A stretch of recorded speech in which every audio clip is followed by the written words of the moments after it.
গরু কয়টা আনছেন আজকে? আজ জানছি 50টা। 55 আছে কয়টা? এওটা আছে 30-35টা আছে সেদিকে।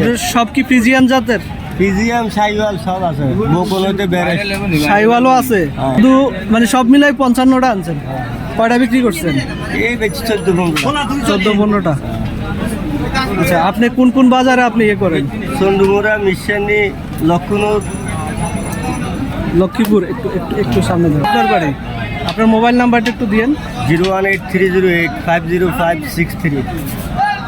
আচ্ছা, সব সময় পাওয়া যাবে। প্রিয় দর্শক, আপনার কি এই যে ফ্রিজিয়ান এগুলো কি বকনা কোনো বকলা আছে, বকনা আছে? আজকের সংগ্রহে আছে? আগে বিক্রি করিলিস। বিক্রি করে ফেলছেন? সব সময় কি পাওয়া যায়? এর কত? তো দর্শক, যারা ফ্রিজিয়ান জাতের ষাঁড় বাছুর বা বকনা বাছুর ফ্রিজিয়ান জাতের আপনারা সংগ্রহ করতে চান, তাহলে ওনার সাথে যোগাযোগ করে আপনারা নিতে পারবেন। সব সময় দেখতেছেন খুব সুন্দর সুন্দর ফ্রিজিয়ান জাতের বাছুরগুলো। এগুলো আপনার না? মেম্বার